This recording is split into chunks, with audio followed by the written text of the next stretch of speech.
The second thing you'll often hear a child say is, I'm so bored.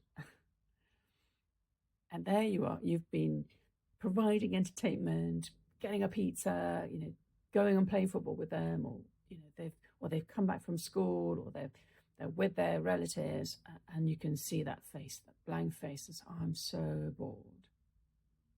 And our natural inclination as parents and educators is to say, well, do something then. Go and play. Go and work on, do your homework, or do your piano practice, or go and kick a ball outside. We're sort of telling them what to do when they say, I'm bored, which seems very obvious and very responsible and helpful.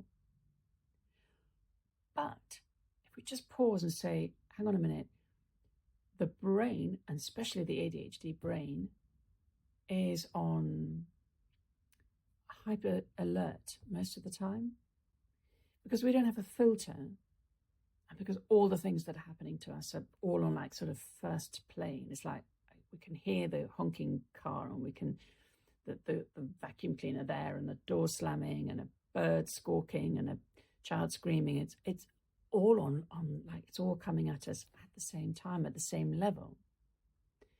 We don't have that filter to say that I'm going to ignore that, and I'm not interested in that. I'm just going to focus on this. We don't have that filter. So school can be very tiring, because constantly being activated, stimulated, and without the ability to choose to say stop or no, or I'm just going to zone out of this. So by the time kids come home, their brains are fried, they're exhausted, but they won't often be able to say that. And so the ability to entertain themselves, or to get down to doing a series of tasks or chores, or even just self-care at night, nightly routine at night to get to bed, they're saying, I'm so bored. And it's not so much that they're bored, as that they've gone into, I don't know what to do next. There's too much going on, or I'm brain fried. I can't think of what next to do. So we can prompt and support and even scaffold the executive function for our children by saying, I can see that. I can see you've done a lot in the day.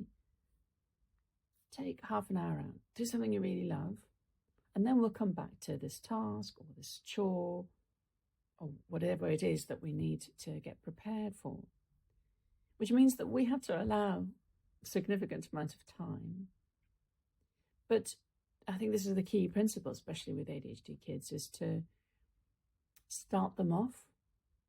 So teenage girl can't do her English homework. It's just so much, the whole book to read, or the play to read, or that comprehension, or that essay, and saying, what could you do just to start off?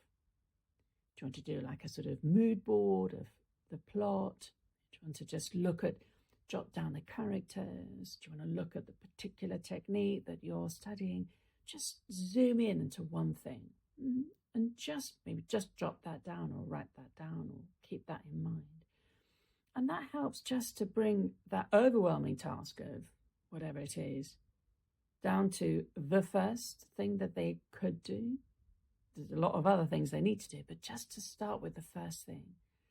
So this phrase, what could start you off? And with younger children, let me start you off. Or let's start with this, do it with them. You might begin to see that, I'm so bored, actually means I don't know where to start.